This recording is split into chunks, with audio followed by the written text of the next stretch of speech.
What is going on, y'all? Connor from Rock Pokemon here, and in today's video we are talking everything Weiss Schwarz. Many of y'all know I am a huge anime fan. I have been watching anime pretty much exclusively for the past 10 plus years.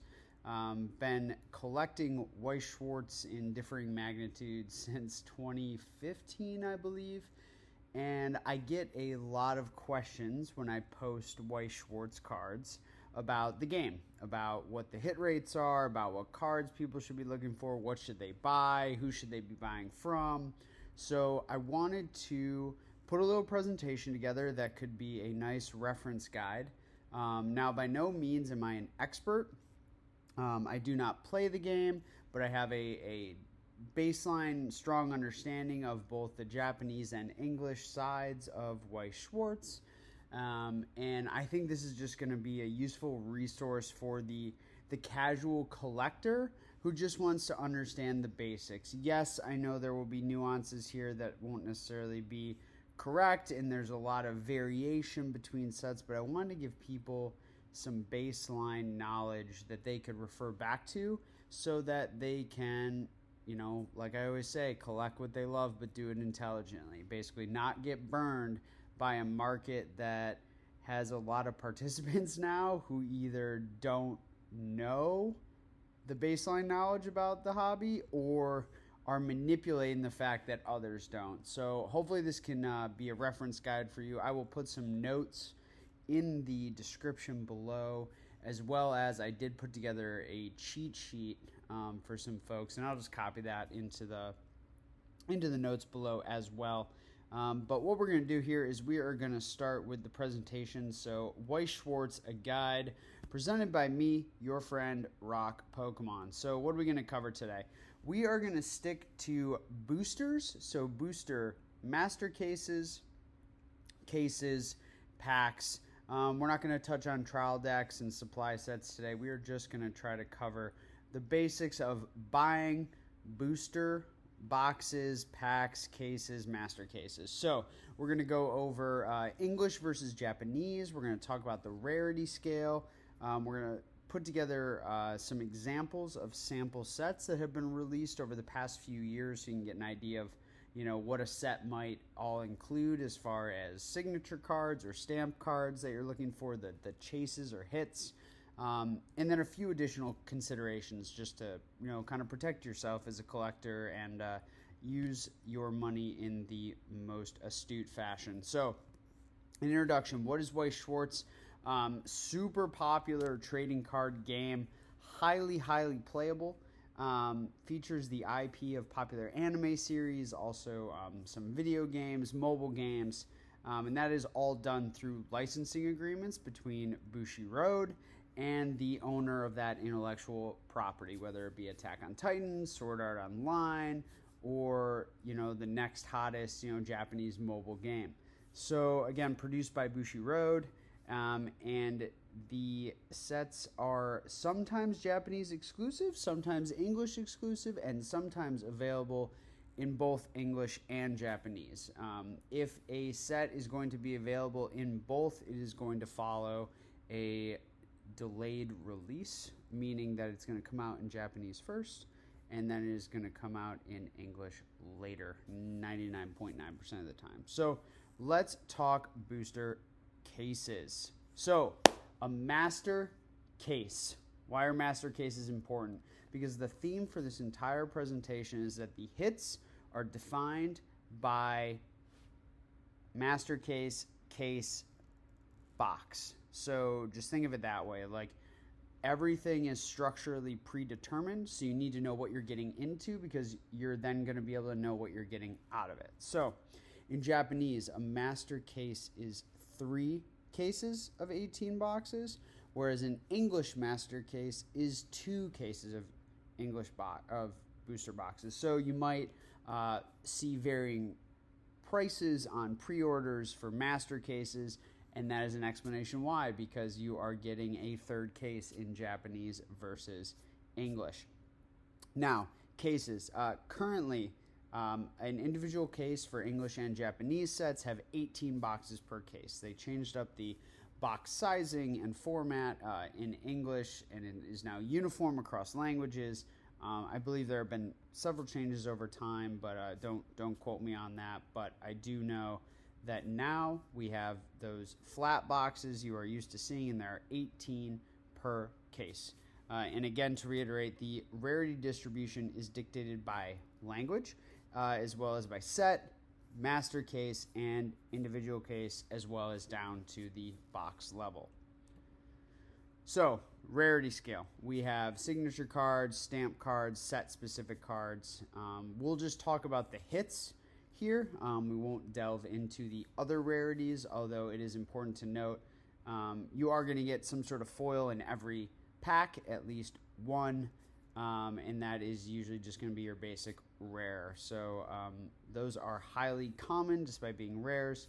So just keep that in mind when you see, as a side note, a lot of people nowadays throwing rares or double rares in slabs. Those are fairly ubiquitous cards. Rares being more prevalent than double rares. So we have at the top SEC secret rares. Those are not going to be found in every set, and you're generally going to have one of those per master case. SSPs are also not found in every set, but if they do appear, it's usually going to be one per case. Now, you can also have sets where you have that as one per master, I believe. But generally, it's going to be a little different than your SEC, but similar there. And then you have your SPs, your special rares. So a standard set, 18 boxes, 3 SPs, and if there's an SEC or an SP, those are going to replace one of those SPs in a case. SPs are also not found in every set, and we'll show some examples of that. So always variation between the sets. And then lastly, you'll have set-specific rares, such as the Titan rares from Attack on Titan Final Season. Again, not every set has set-specific rares. So it is important. You can go to the Bushiroad Weiss Schwarz website and see the rarity distribution for sets that are coming out. Now, it won't give you the hit rate per case, but you can, based on previous sets, assume within a certain margin of error what your hits are going to be for a certain set as far as hit rate is concerned, depending on whether or not there's an SSP introduced, or it's just SPs, or if there's a set-specific rare. And you can definitely reach out to me and others and, kind of watch some videos on sets that have been opened previously to get an idea of, what's the hit rate for this set per case, per master case. So, and again, final note, the rarity scale may vary slightly between different sets and releases and languages. There's always a little bit of nuance and variability here, but generally speaking, SECs, SSPs, SPs, and set-specific rares are your big hits. The SECs, SSPs, or SPs are likely going to have a stamp or signature, not always, especially with SECs. And then your set-specific rares are kind of a crapshoot there as well. Could or could not have some sort of cool stamp or something like that. May just be an iconic scene or character with a quote maybe. And again, depending on the licensing agreement, who owns those licensing rights, sometimes you will get stamps with a quote, sometimes you will get the voice actor signature. We will kind of dive more into that later, but that's very dependent on who owns the anime rights, for example. And it can differ between English and Japanese, so you may see a SP in Japanese have a signature, but the SP in English be replaced with a stamp quote version. So keep that in mind as you look to collect sets in both Japanese and or English. So let's go through a couple examples to kind of give you a better framework for some hits that you might see. So example number one, recent Sword Art Online, one of my favorite animes of all time. They did a 10th anniversary anime set. This came out in Japanese and then subsequently English. So this was with artworks based on the anime, not to be confused with the previous light novel set. So in Japanese, we had 3 cases per master case, as a reminder. and we were chasing one of two SCCs. Those had signatures from Abeck, the illustrator, and Kawahara, the creator of Sword Art Online. Super cool cards. And you were getting one of those SCCs per master case. So basically, if you opened 3 cases from the same master, you were effectively guaranteed one secret rare among your 9 hits across those. So again, within those 9 hits, 3 SPs per case, 9 hits per master case, and the SEC replaced the SP in one case. So you would have ended up with 8 SPs and one SEC, excuse me, not SSP, it's a typo, for that master case. Example number 2, Araferetta, World's Strongest. Looking like it may be a Japanese exclusive set, but we are not sure yet, has not been announced for English. This was more of what you would call a standard set. So there were 8 SPs available. There were no SECs or SSPs or set-specific rares. You got Japanese master case of 3 cases, 3 SPs per case, so 1 every 6 boxes on average. And again, you were chasing a variety of those 8 SPs, with the Yue and Hajime being the top 2 chases there. Side note, did black label both of those. It was super cool. Love this anime, but I digress. Example number 3, Attack on Titan final season, aka the 3rd Attack on Titan set for Weiss Schwarz. This came to us in English. So in English, again, 2 cases per master. And this one was interesting, where we had 1 SSP and 1 SEC per master case. So in English, you got basically 1 in each case. Then you had 2 to 4 set rares, Titan rares, as we see here, per case, and no SPs. So basically, you might get a Mikasa SSP and 2 to 4 set rares, and that would be your case. Or you might get the SEC, which had Titan Aaron coming over the top. It was the box art for the set. And then you would get some set rares in there, but no signature SSP, if I remember correctly. That could have been an additional SEC replacing a Titan rare in this set. I have to double check my notes, but that is also a possibility in some sets. I actually can't remember with this one. Sometimes they all mix together, but you get the gist, where you are getting a high level rarity, and then an additional is replacing one of the others. I actually do believe that replaced a Titan rare in that set, but again, I'm not perfect, and this is all kind of directional, but I hope it is useful. And lastly, we have Danmachi, Is It Wrong to Pick Up Girls in a Dungeon? This was English.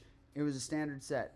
2 cases per master, 3 SPs per case, game, set, match. So those are some examples. So it's always going to be a little different, and it's important to remember that as you are participating in Weiss, as you are buying individual boxes, which we will get into. What really are the odds that you're going to hit something above and beyond just a SR foil? So, which will be, between 1 and 3 per box, but we will save that for another time. So getting into those ideas, some additional considerations, right? And these are just some things that I thought were fairly important. So hits are defined, again, by your case and your master case, right? That's why buying by the case is preferable, because you are guaranteed your hits per case for whatever set. So let's say it's a standard set. There's 3 SPs. There's no other special rarities. Let's say I open half a case, and so I open 9 boxes, and I hit all 3 SPs. They all come out of those 9 boxes. That means that, barring a print error, which rarely, if ever, happens, those other 9 boxes are considered quote-unquote dead, from the standpoint of they will not have an opportunity for a signature card to be pulled out of them. So be very wary when you are buying what we call loose boxes out on the market, because they can simply be the leftovers from a case that, mapped isn't the right word because you can't map these cases. I believe back in the day you could. I used to buy by the pack, not the case. So I've come a long way, but it's more so that, like if there's 3 hits and you pull all of them in 6, 9, 12 boxes, the rest of those boxes will only have triple rares, SRs, maybe set specific rares if that exists, what have you. But basically you can bleed a case and then sell those boxes on the open market. So just be very wary. That's why you'll see very low like TCG player prices for certain sets, because most of the time that's LGSs or other outlets just dumping dead quote unquote product. So very important for buyer beware. There are many trusted sources out there I recommend, and I'll link these below. Hammer Girl Anime, Bear's Den Collectibles, Gold Star Collectibles, Lumius, and more. So I'll link some of those in the bottom along with the cheat sheet and a link to a very robust Reddit thread kind of wiki for all things Weiss Schwarz. So you can really dig into the nuance, some things I might have missed here, some things that aren't necessarily relevant to the average collector, but you specifically may want to know if you're going super deep down the Weiss rabbit hole. Speaking of, one thing to note I didn't put in this presentation, if you see a PSA 10, a lot of times PSA 10s are equivalent to BGS 9.5s based on how those companies grade. These cards come very high quality out of the box. I will leave it at that, especially now. In the past, that was different. We're just talking about now.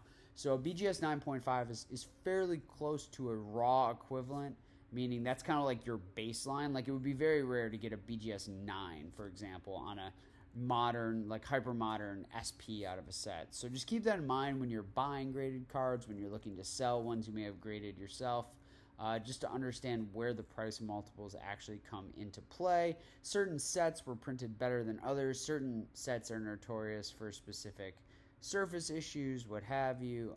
We don't need to get into the rabbit hole of how Bushiroad used to address that, but it has become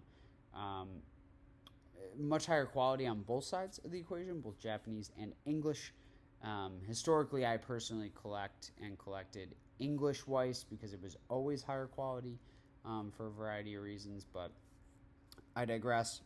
Another additional consideration to finish us off is that, again, stamps versus signatures. Some sets may have stamps instead of signatures. Differs between languages, depends on who owns the licensing rights in English versus Japanese. A good example is with Aniplex with Sword Art Online, where Crunchyroll in English bought, I believe, a portion or all of the rights. So subsequently that allowed for the ability for Bushiroad to renegotiate with Crunchyroll and have access to that license to bring back signatures in English Sword Art Online sets and Fate sets, presumably. So just be wary of that. Understand, everyone's very hyped about like the Avatar Last Airbender set. There won't be voice actor signatures in there. It will be stamps. So just know what you're getting into. You can track along on Bushiroad / Weiss Schwarz's social media. They are very good about updating via YouTube for their presentations every quarter, or on the website. They'll periodically push out scans of certain cards, whether it's promos or set cards, and then eventually the SPs. So by the time the set is releasing, what you're going to be seeing in that.